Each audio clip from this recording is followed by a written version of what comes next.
If you're a leader or an aspiring leader in the business of lifelong learning, you're in the right place. I'm Celisa Steele. And I'm Jeff Cobb, and this is the Leading Learning Podcast.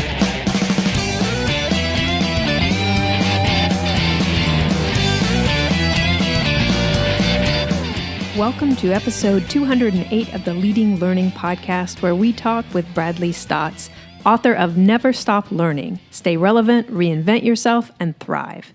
Jeff, you were the one who had the pleasure of talking with Brad. What did the two of you discuss?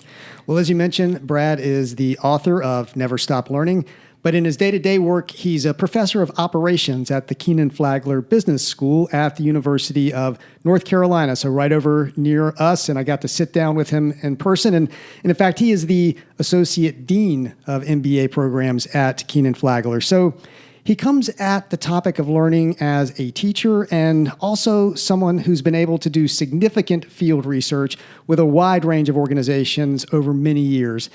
In all of that work, he's focused on how to improve individual learning and design organizations that create successful learning environments.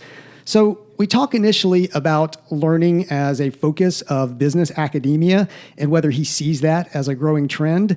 And then, of course, we move into discussing different aspects of his book, starting with the observation that humans in general tend to be bad learners. And then, of course, what we can do about that. Now, Brad's passion and acute intellect are readily apparent in the interview. He's really skilled at boiling down his research and making complex areas of human behavior much more approachable and understandable. And I'll note, too, that he's a seasoned speaker, so anyone looking to get the Never Stop Learning message out to their audience should definitely check him out. So, Jeff, what reflection questions do you have to offer to go along with this episode? And as a reminder, listeners, you can find the reflection questions in the show notes available at leadinglearning.com/episode 208. So, as far as reflection questions go, first, early in the interview, Brad makes the point that when it comes to learning, we're often our own biggest enemies. So as you listen, consider ways in which you may be creating barriers to your own learning. And then ask, what steps might you take to remove those barriers?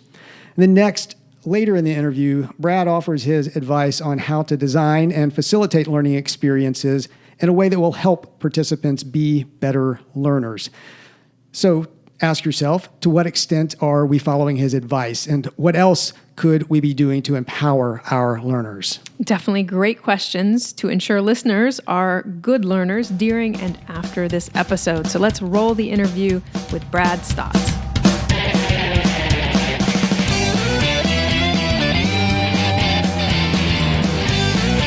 Hey there, I'm Jeff Cobb. This is the Leading Learning Podcast, and I am sitting here at the Kenan-Flagler Business School at the University of North Carolina, and I'm with Professor Bradley Staats, and looking forward to having a great conversation about one of my favorite topics, and I believe one of his as well, learning. But first, Brad, welcome to the Leading Learning Podcast. Thanks, Jeff. Excited to have a chance to talk with you today.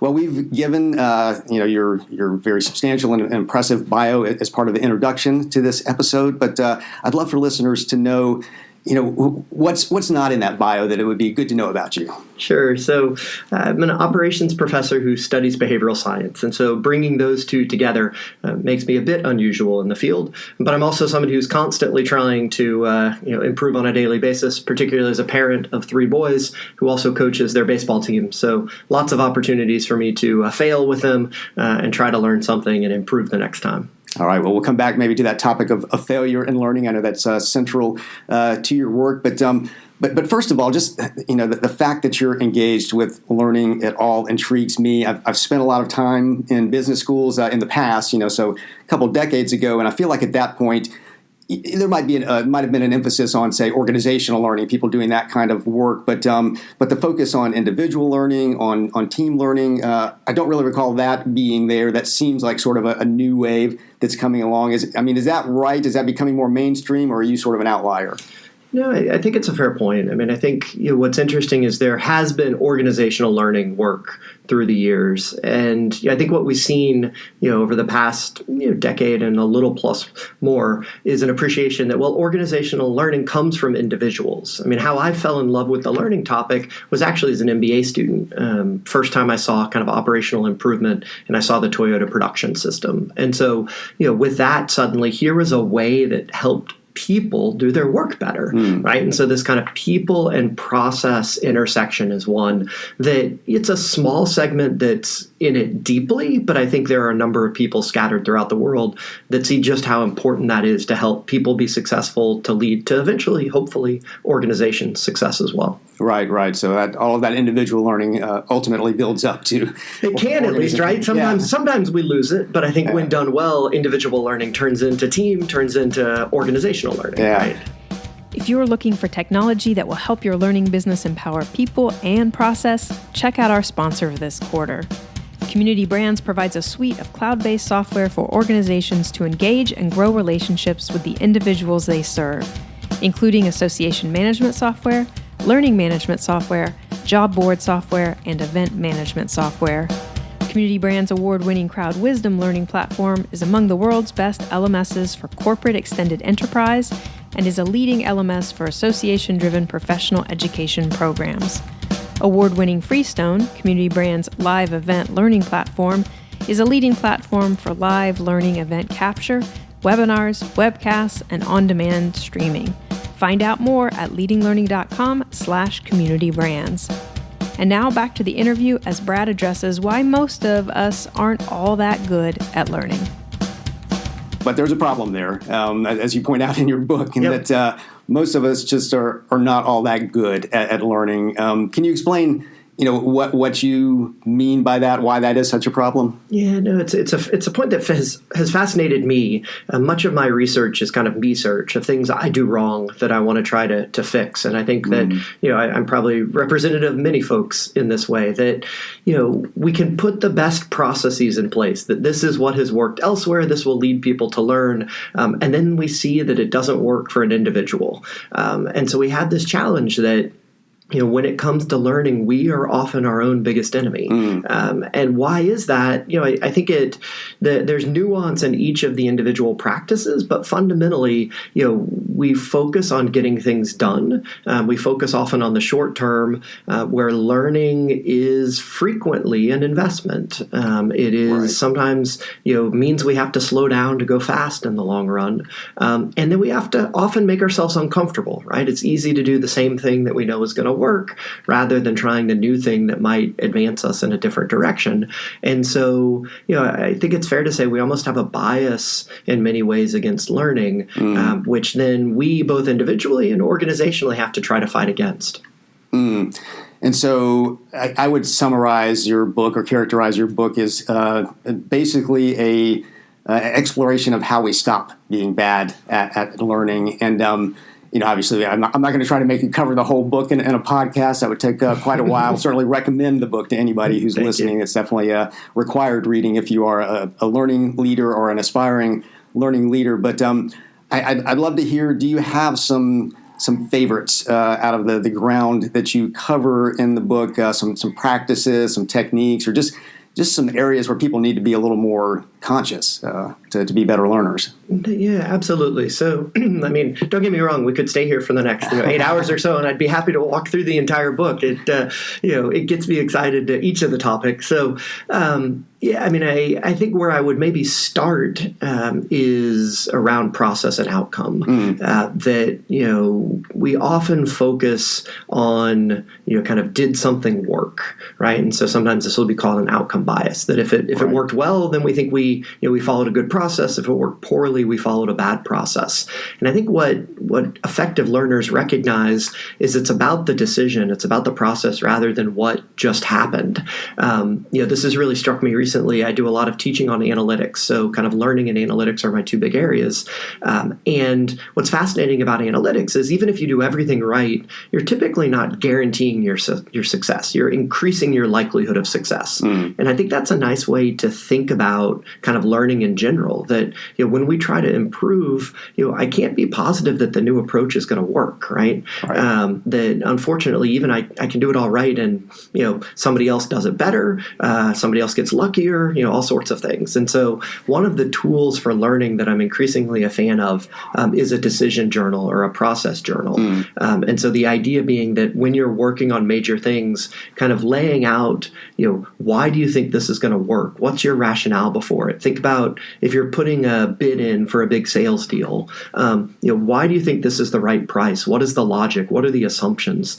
And I think that actually does two things for you. One is it may improve the work before you submit it, say it's a project, because then, this is a key assumption. Well, what if this is wrong, right? You can flip it. And then after the fact, you actually have something to compare to instead of the kind of post hoc rationalization of, it wasn't my fault, or, this is what's wrong. You can try to be a little bit more rigorous in your after action review because of what you've done beforehand. Right. I was actually going to bring up that very term because we've done whole episodes on after action reviews before, and it sounds like, yes, you would have better material to work with in doing a good after action review if you do that. Yeah, exactly. I mean, so there's kind of the before and after self, right? And what's interesting about learning, and this is back to kind of how we're biased, is after something occurs, we forget some amount of that before, right? And we sort of have motivated reasoning to, back to this, I lost the deal. It wasn't my fault. I did everything I could. The competitor just got really lucky.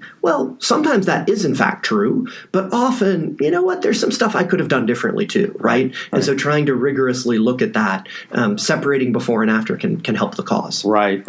And so definitely a healthy dose of reflection in there. And reflection is something you get into quite a bit in the book. Yeah, absolutely. I mean, I think a learning leader is a reflective leader, and a learning leader is an acting leader too. So it's not that we can completely tie ourselves up into being a thinker. But I think what we have found in our research is that most people don't think enough. That we did some interesting work around reflection. We did a big study with a tech services company and a training program of theirs, where we took 2 weeks in the middle of a 6-week program, and we gave them a 15-minute kind of end of the day time to reflect. And we randomly assigned this, so some people did it and some people did not. And what we found is the group that reflected for 2 weeks performed about 25% better kind of on a test at the very end to secure the job. They were provisional employees. They perform better operationally, too, in terms of their customer service scores for the first month on the job. And as we've studied reflection in lots of different samples, what we found is that people tend to not want to do it. We tend to come up with ways to avoid it, where it is such an important piece of what did I do? What can I learn? How do I put them together? Right. And I'm wondering, in some ways, reflection seems intuitive. We would think, okay, if we'll reflect a little bit, as long as you said we still act and don't just spend all our time reflecting, that should certainly help with learning. Is there anything you've come across in your research, whether it's for this book or otherwise, that you just find really surprising about this is something that we should be doing to help ourselves learn that maybe we're not aware of, that this is a good practice?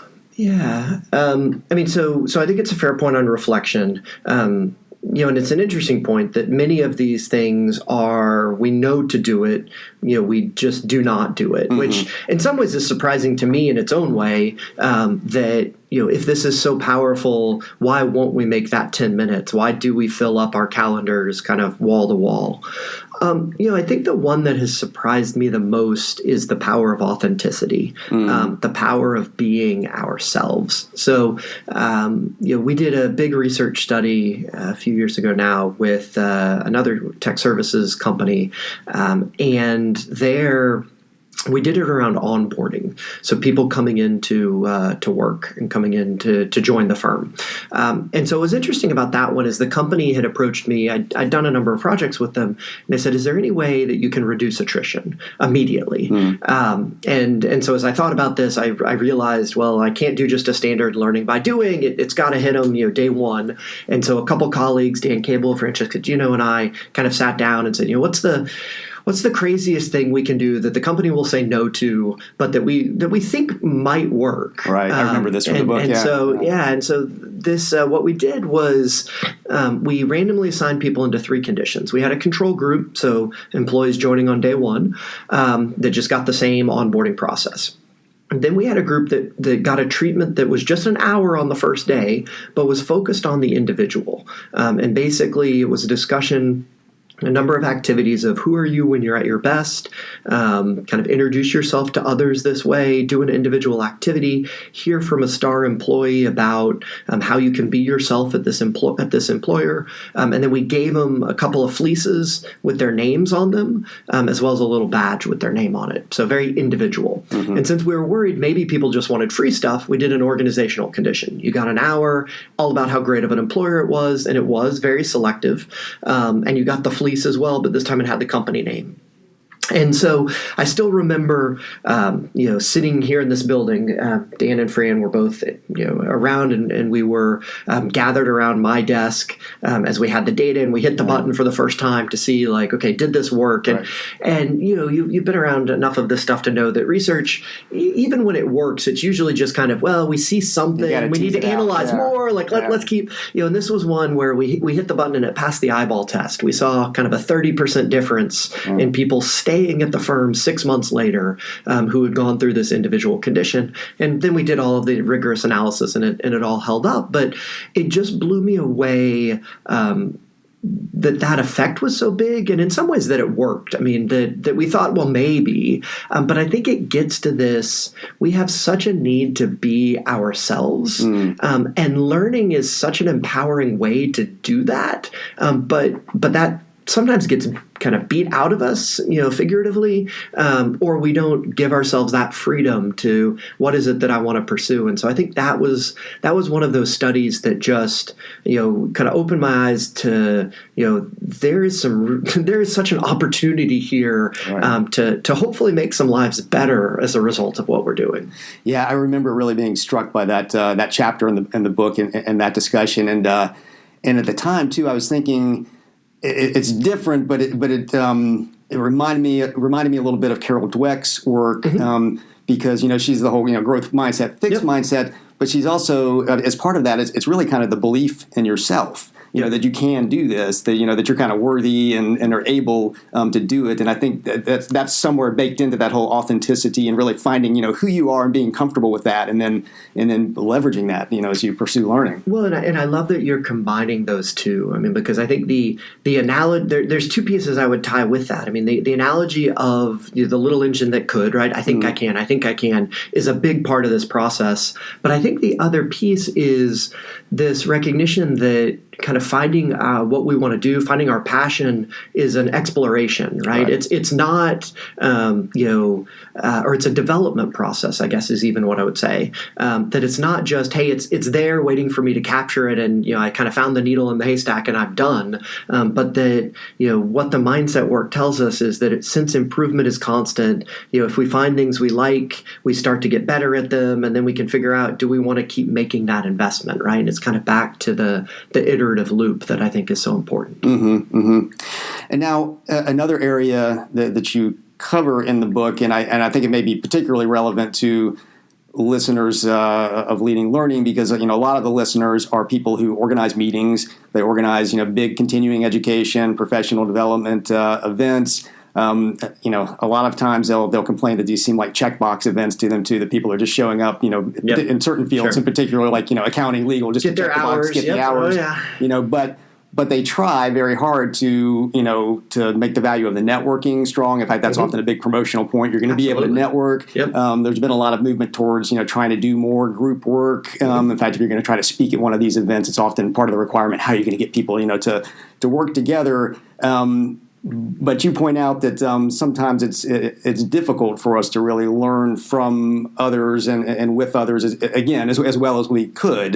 Just another one of those difficult areas of learning. Can you comment on that a little bit? Sure. I mean, I think You're right that there's a few things going on there, right? I mean, one is that we think of learning as an individual sport sometimes. And I think that especially if you went through the U.S. educational system, traditionally that's what it looked like, right? The teacher sat in the front, they talked to you, and we can see that kind of set up around the world in a number of different countries.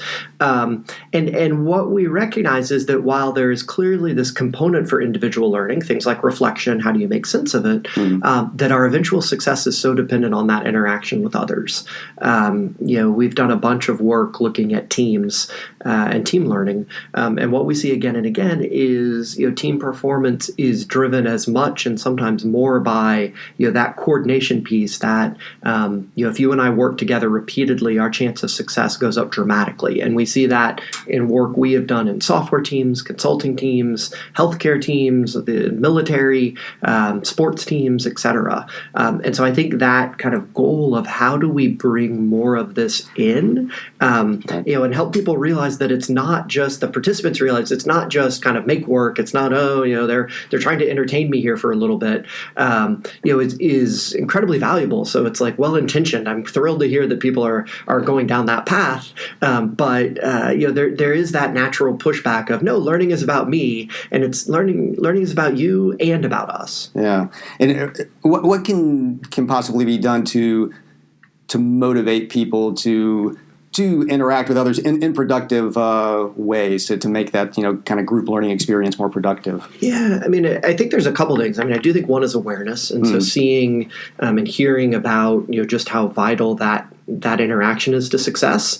I would also suggest for anybody coming into that context, trying to change their mindset. Back to that point, that I tell the story in the book about kind of the smartest person I know, and it still holds. Having published a book, he's still the smartest person I know. I was always impressed that any meeting he went into, he seemed to have a genuine interest in others. And I asked him after the fact kind of what that was, and he said, "Look, Brad, I know that anybody I talk to knows something more about whatever a topic is than I do, right? And I don't know what it is they know, but my goal in the meeting is to learn that." Right. And I think that's part of the interaction. Right. Really successful learners are willing to take kind of an amateur mindset, right? They don't get stuck in their expertise. That okay, look at all that I know, and it's fair. They know a lot, but what more could I know? I sometimes put it this way: that I, as a professor who's been doing this, studying for whatever it is now, 15, 16 years, I appreciate that I know more about learning than at any point in my life. Like I verifiably can say that. At the same time, so think of that as a numerator. The denominator of how much there is to know about learning, I also realize is bigger than I thought it was at any point in my life. And so my kind of percent of total knowledge continues to go down over time, which is a bit depressing. But it does then, I think, create some of that inspiration of, wow, and working with others, how can I try to increase that rate and increase kind of all of our chance at success? Yeah, that's kind of the world we live in these days. Just the flow of knowledge and information keeps compounding. It does, right? I mean, the knowledge expands, and also the more we learn, the more connections we see, right? So there is an element of, as we're learning, we're taking the blinders off. Right. And even if something new wasn't created, it's kind of new to us, right? Which that's where really successful experts, I think, differ.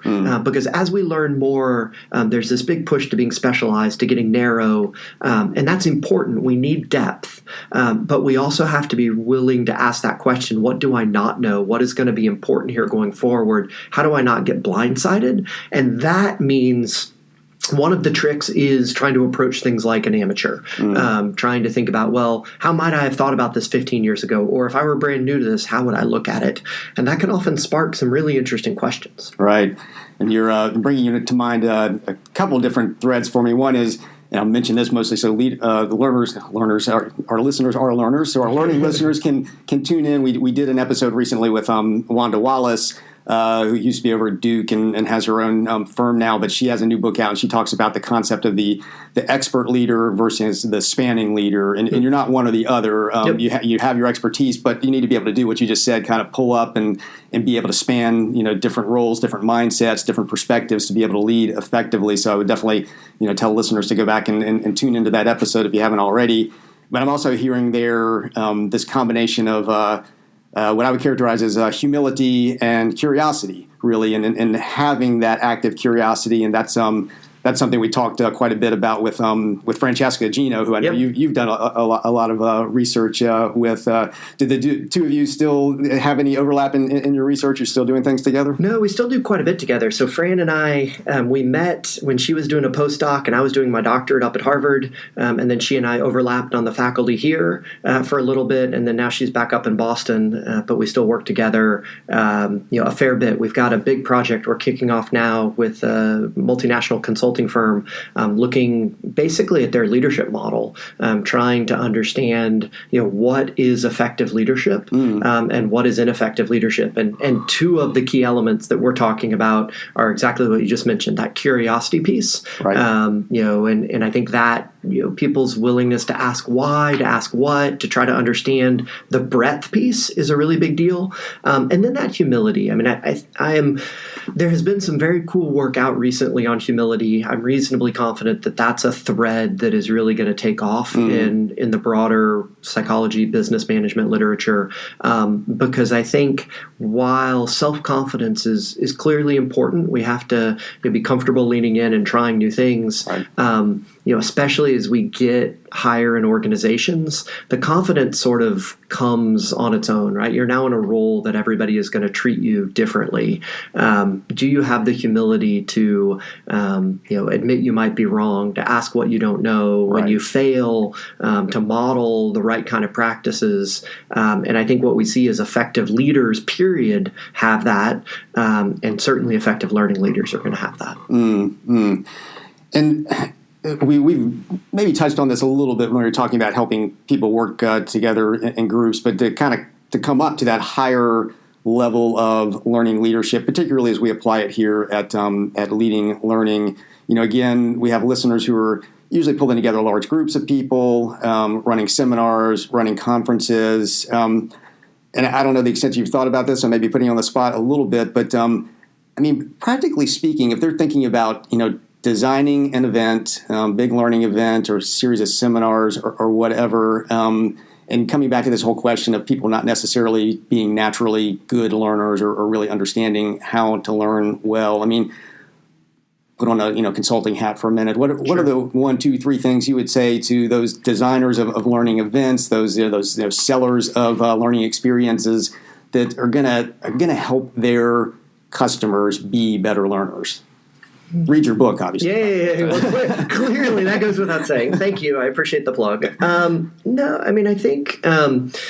I think one of the elements that I'm increasingly a fan of is being very clear about your learning objectives. That I think I love. There's a quote from Dwight D. Eisenhower, the President in General, who said, "Planning is everything. The plan is nothing." And so I think we often jump into these things, and we'll have incredibly long planning documents, and we'll get all of the T's crossed and I's dotted. But did we actually start with when they leave here, what do I want them to do differently? Right.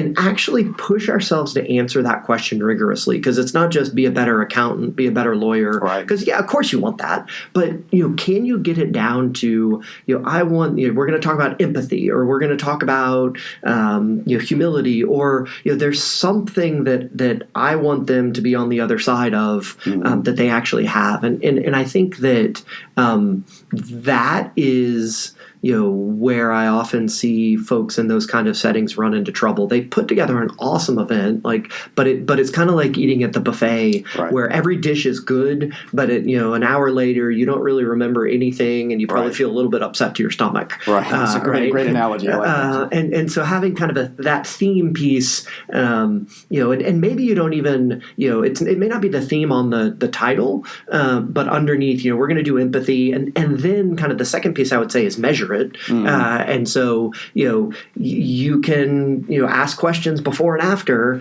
and hopefully see a difference because your programming has lined up, to that point. And the third piece that's kind of in the middle there is, while some sessions will be very explicitly about that, think about how you can incorporate some of that in others, just so the thread carries through. And some of the best things I've seen have done that, where they still, sometimes you're talking about something very unrelated, but there's a little small nudge, and then you have other sessions that are quite firmly on it. Right. I love that. we've tried to do that with some of our events. We have a long ways to go in learning how to do it. I struggle with it too. To be clear, that it's a hard thing, especially when we have a broad group of what is it that they really need out of this. Yeah. But valuable if you can. Yeah, definitely. And I'm wondering. I don't recall you really going into this very specifically in the book.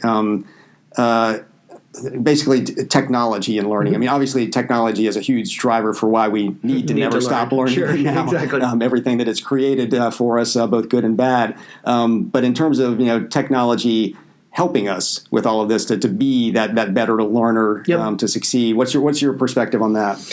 No, I mean, I think we're in the midst of figuring all of that out, right? There's so many tools out there that are trying to do things that we're experimenting with. I think that, technology can do anything from nudging us for the right behaviors as we set reminders, right. As we use kind of goal commitment devices to try to get us to take that time to reflect, right? Like, actually blocking it on your calendar, as simple as that. So, you have 10 minutes at the end of the day, or we did some work looking at commutes and the value of, we sent people text messages to get them to plan on their way into work. And so you could imagine just setting an alarm that, you're riding the subway and it pops up, or the bus, and, time to think about what you're going to do today, or what are 2 things you're going to do.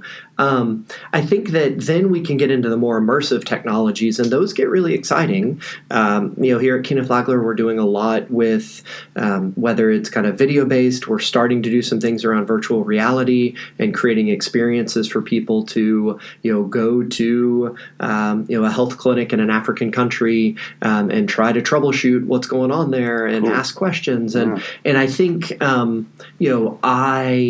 I am absolutely a technology optimist in kind of every sense of the word. I think the one cautionary note I would say is sometimes we have technology without that underlying plan of what are we trying to learn, what are we actually doing here, and so we end up with the bells and whistles without kind of the core content. And so making sure that we kind of marry that, to move forward. Yeah, same lesson as with the events. What are you actually trying to achieve there? There's a theme here, right? Yeah, definitely.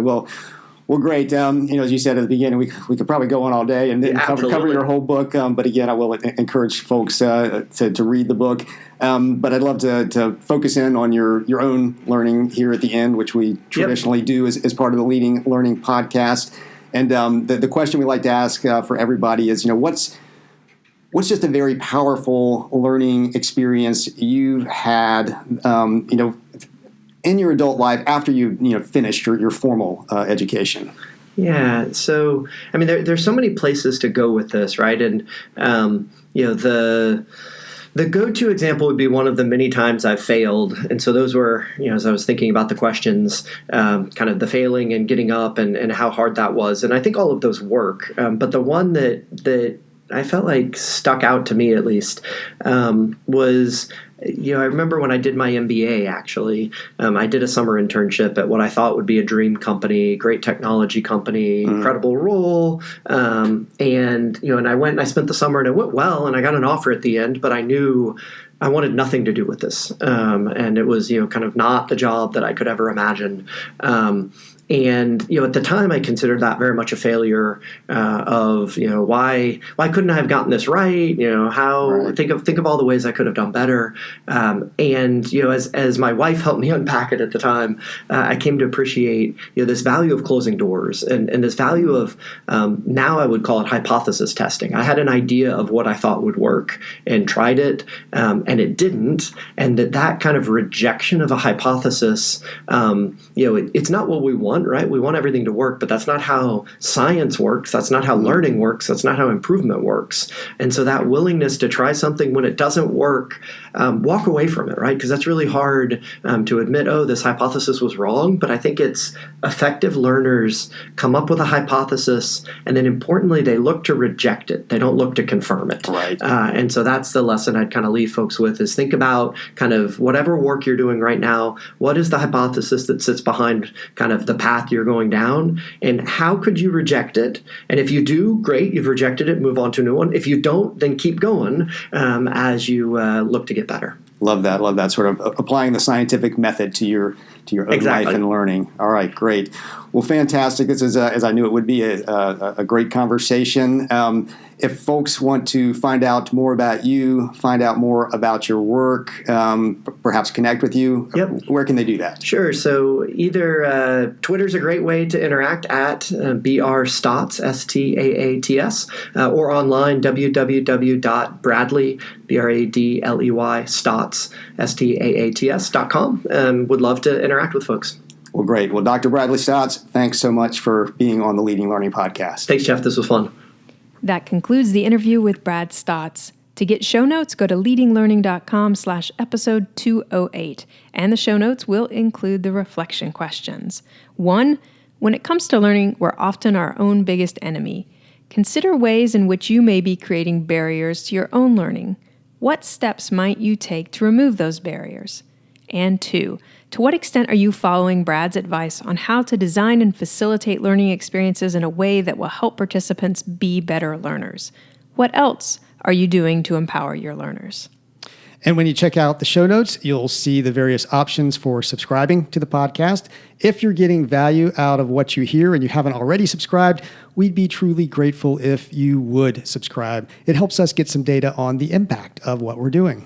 We'd also be grateful if you would take just a minute to give us a rating and review on Apple Podcasts. Go to leadinglearning.com/Apple. That'll put you in the right place. Jeff and I personally appreciate your rating and review. And even more importantly, those reviews and ratings help the podcast show up when people search for content on leading a learning business. And we'd be grateful if you check out our sponsor for this quarter. Find out more about community brands at leadinglearning.com/community brands. Finally, consider following us and sharing the good word about leading learning. You can find us on Twitter by going to leadinglearning.com/Twitter. You can find us on Facebook by going to leadinglearning.com/Facebook. And you can find us on LinkedIn at leadinglearning.com/LinkedIn. We also encourage you to use the hashtag Leading Learning on each of those channels. However you do it, please do follow us and help spread the word about leading learning. Thanks again, and we'll see you next time on the Leading Learning Podcast.